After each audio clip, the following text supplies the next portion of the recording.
오늘의 은혜로 이 시간은 국제 기도 공동체 세계 주기도 운동 대표 김석원 목사님의 말씀을 전해드립니다. 미국의 어느 가정에서 아들이 고등학교를 졸업하게 되었습니다.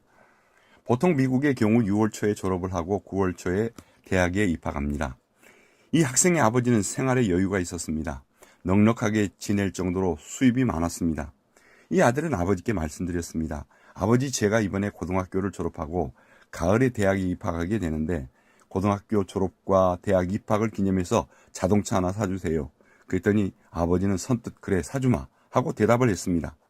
그 아들은 흥분했습니다. 자기가 원하는 차의 모양, 색깔 여러 가지들을 생각하며 아버지와 함께 자동차 가게에 나가 자동차를 고르려고 아버지의 말씀만 기다리고 있었습니다. 그런데 아버지는 사준다고 대답만 했지 아무런 움직임도 없으셨습니다. 혹시 바쁘셔서 잃어버린 것 아닌가 생각해서 또 독촉도 해보았습니다.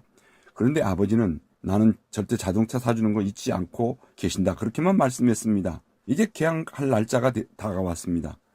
이 아들은 차를 미리 사서 좀 익히기도 하고 학교에 갈 때는 자기 차에 짐을 싣고 가고 싶었습니다.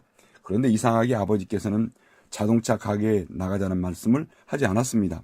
그래서 또다시 독촉했습니다. 그때 아버지는 아시고 계신다는 말씀뿐 같이 자동차 가게에 나가자고 하시지는 않으셨습니다. 이제 학교에 가는 날이 다가왔습니다. 아버지가 잠깐 기다려봐 하시더니 새로 성경책 하나를 가져와 아들에게 주셨습니다.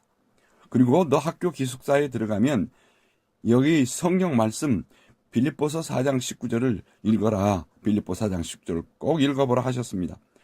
이 아들은 아버지께 대한 섭섭한 마음, 성경책 달랑 하나 주셔서 실망스러운 마음이 너무 컸습니다. 그러나 아버지 앞에서 불만을 토할 수 없고 그저 예 하고 대답하고 속으로는 아니요 라고 했습니다. 내가 자동차 사달라고 했지 새 성경책 사달라고 했나? 그는 학교에 가서 등록을 마치고 기숙사 방을 배정받아서 짐을 풀 때 아버지가 주신 성경책을 그냥 한쪽 기숙사 방 구석에 처박아 두어버렸습니다. 그는 4년 동안 불만 속에서 대학을 다녔습니다. 아버지께 말씀드리면 아버지가 준 성경 빌립보 4장 19절 읽으라고만 하셨습니다. 지금 자동차 없이 4년이 지나 졸업을 하게 되었습니다. 축하하기 위해서 오신 부모님 앞에 자동차도 안 사줬다고 제일 먼저 불평을 토하는 말을 했습니다. 그때 아버지는 빙그레 웃으면서 야, 너 내가 준 성경 어디 있니? 그는 4년 동안 처박아둔 성경을 방 모퉁이에서 꺼내왔습니다. 그랬더니 아버지께서 야, 너 내 앞에서 빌립보서 4장 19절 읽어봐 하셔서 하는 수 없이 그 성경책을 폈더니 거기 작은 종이 한 장이 끼어 있는데 보니까 4년 전 아버지가 끼워둔 자기압 수표 한 장이 나왔습니다. 그래서 어떤 차라도 원하는 대로 살 수 있는 액수가 적혀 있는 자기압 수표였습니다. 아버지는 이미 이루어 주었습니다. 그런데 아들이 자기 생각만 고집하다가 불행 속에서 지냈습니다. 하나님 아버지께 구하면 우리의 쓸 것을 채우시는 것을 믿으시기 바랍니다. 이렇게 세상에 사는 동안 땅의 아버지가 아무리 좋아도 헤어질 때가 있습니다. 그러나 하늘 아버지는 영원토록 나와 동행하십니다. 땅의 아버지는 때로 불완전하여서 나를 잘못 인도하고 잘못 충고할 때도 있습니다. 그러나 하늘 아버지는 전지하셔서 나를 바르게 인도하실 수가 있습니다. 땅의 아버지는 나에게 때로 인내하지 못해서 화를 내실 때도 있지만 하늘 아버지는 끝까지 인내하시는 하나님이십니다. 그런데 우리 하늘에 계신 아버지에 대한 나의 신앙의 주소는 어떠합니까? 우리는 때로 하나님 아버지 내 소원을 들어주세요 하고 기도했습니다. 욕심으로 구해 잘못 구할 때도 있습니다. 하나님 것을 도적질 해가면서 돈 많이 벌었다고 그걸 축복이라고 잘난 체 하다가 왕창 얻어맞기도 합니다. 혹은 아직 때가 되지 않아서 아니다 라고 노라고 응답하실 때도 있습니다. 또 때로는 기다리라 wait 하실 때도 있습니다. 그러면 우리는 이해를 못하고 마음이 다칩니다. 답답해집니다. 힘들 때 하늘에 계신 아버지께 원망도 합니다. 왜 저에게 이런 왜라고 불평하면서 이유를 불면서 불평하고 반항합니다. 그래서 중대한 결심을 하기도 합니다. 아버지, 앞으로 저는 아버지를 아버지라 부르지 않겠습니다 라고 섭섭하게 품고 교회를 떠나기도 합니다. 그러나 하나님 아버지는 꼭 필요할 때 예스라고 응답하십니다. 어렵고 힘든 생활 이제라도 회개할 것이 있으면 회개하고 솔직하게 어려우면 아버지 나 너무 어려워요 하고 금식하며 통곡해 보시기 바랍니다. 그러면 마음이 열리고 하나님 아버지를 평생 아버지라고 부르려 하고 결심하는 삶을 살게 될 것입니다.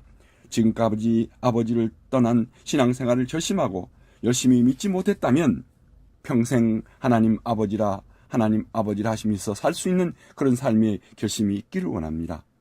우리 세상에는 가짜 아버지와 진짜 아버지의 차이는 어디 있을까요? 아무리 최악의 상황이라도 진짜 아버지는 절대로 자식의 손을 놓지 않는 것입니다. 진짜 하나님과 가짜 우상의 차이는 마찬가지입니다. 돈, 명예, 건강, 젊음, 자녀, 부모, 아내, 남편, 이웃도 죽음이 오면 마침내 나의 손을 놓을 것입니다. 그러나 우리 하나님 아버지는 우리의 손을 결코 놓지 않겠다고 말씀하십니다. 아니, 죽음이 우리를 홀로 있게 하면 할수록 더욱 강력하게 손을 붙들어 주신다는 말씀입니다. 그렇습니다. 비록 우리의 처지와 환경이 너무 어려워서 마치 하나님이 우리를 버리신 것처럼 느껴질지라도 하나님은 결코 우리를 버리지도 포기하지도 않으십니다. 이 땅의 아버지도 참 좋지만 하늘 아버지하고는 비교가 되지 않습니다. 이 놀라운 아버지를 내 아버지로 모셨으니까, 이 하나님을 내 아버지로 모셨으니까 이제부터 찬양하고 감사하고 기도하며 복되게 살아가는 여러분들 될 수 있기를 바랍니다. 지난번 하나님 계신 하늘나라 주소를 배웠습니다. 이 주소를 모르는 사람, 육신의 생명 끝나는 날 하늘나라 새 예루살렘 천국에 못 들어갑니다. 뿐만 아니라 위대하신 하나님 아버지의 자녀로서 하나님 나라 주소가 있는 천국 생명책에 이름이 있어야 합니다. 육신의 아버지가 자기 자녀의 이름을 압니다. 이처럼 하나님 아버지는 구원받은 내 이름을 아십니다. 그러나 아직 하늘에 계신 하나님 나라 주소도 모르는 사람이 있습니다. 하나님의 이름도 모르는 사람도 있습니다. 그들에게 하나님 아버지를 소개해야 합니다. 하나님 아버지의 자녀들이라 고백한다면 그럼에도 불구하고 때를 얻든지 못 얻든지 전도해야 합니다. 이제 기도할 때마다 하늘에 계신 우리 아버지 하면은 그저 하늘에 계신 하면 하나님의 위대하심, 하나님의 크심이 믿어지고 기억나고, 아버지 하면 그 아버지의 사랑하심, 아버지의 친밀하심, 하나님의 자상하심이 가슴속에 물밀듯이 내 마음속에 밀려와서 기도할 때마다 힘이 솟아나고 믿음을 가지고 기도하여 응답받고 살아갈 수 있는 모두가 될 수 있기를 바랍니다. 오늘의 은혜로 지금까지 국제기도공동체 세계 주기도 운동 대표 김석원 목사님의 말씀을 전해드렸습니다.